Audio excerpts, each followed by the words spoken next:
next week. Any minute now, I'm expecting that my grandchild will be here, and I guess this is now your father's 8th grandchild, right? His 8th grandchild, and my 3rd child. So he made me particularly impatient this time around by constantly alluding to the fact that it was any minute. The last few weeks seemed very slow.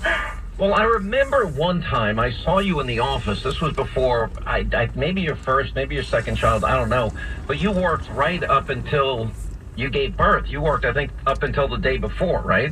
I actually view the time before giving birth as the calm before the storm, if you will. So I'd prefer to spend the time recovering afterwards and spending the time with the kids and with my baby, which is what I'm doing now. But I'm calling into you, Sean, because we adore you, and obviously I love the opportunity to chat.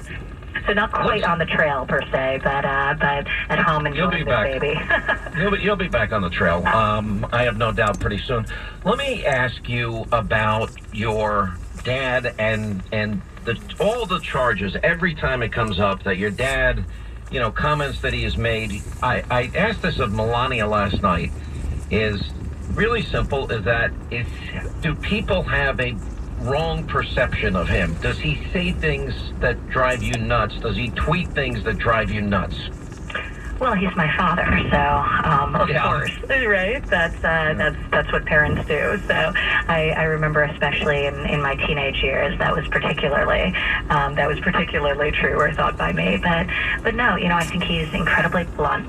He's to the point. Whether people agree with him or disagree with him, I think they appreciate his candor, the fact that they know where he stands. And in politics, that is very rare. That is shockingly rare and sadly quite rare. So we hear politicians talk a lot with great conviction about numerous subjects without a strong feeling that they believe in what they're actually saying, as opposed to just listening to the advice of their teams, pollsters, campaign managers. And people know that's not the case with my father, that he speaks from the heart. So I think even on issues where people disagree slightly or disagree vehemently, I think they appreciate the candor. So it's who he is. He's incredibly authentic and he's incredibly true. And I think that's part of what is resonating to so many people, because it is so different from what you see traditionally in politics. Well, I think that's certainly been a big part of his success. I don't think there's any doubt about it. Is it hard on you when people attack him harshly, even though he punches back pretty hard himself? It is. It is, and most often it is not him that is starting the attack, and that part of the story often gets left out. So, the media response tends to be around his response as opposed to what instigated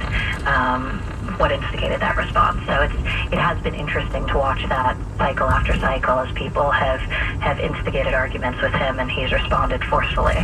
That's what he does. He's done that his whole life. He's not going to hit somebody, but if somebody hits him, he'll hit them right back, and that's his nature. So he's pretty unapologetic about it, and people know to expect that from him. It's funny because I brought this up last night. Both you and Melania encourage him, often to be, quote, more presidential. Explain that. Well, I think that I don't try to change him. I think he's obviously been very effective. Look at where he is. Nobody in this campaign would want to be anywhere other than his position on the Republican side. So, I do try to limit my advice on that front, but occasionally I throw in or lob in a request to ratchet it back a notch. Yeah, does he listen?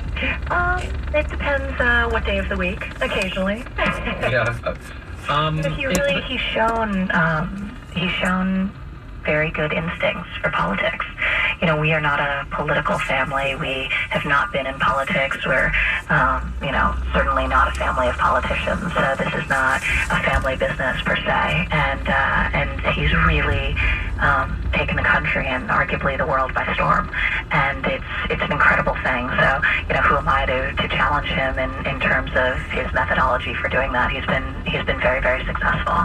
But it is hard when, I hear criticism. I'll say that that is counterbalanced by an outpouring of support and love. You go to some of these events, and there's 25,000 people, and they're incredibly excited about his message and about his campaign, and they're excited in ways they haven't been excited ever in politics. So all the negativity is balanced by that, for me at least, as a daughter, and that helps me take it a little less personally when people say things that I know to be untrue. I think the other thing when people say, make accusations about him as it relates to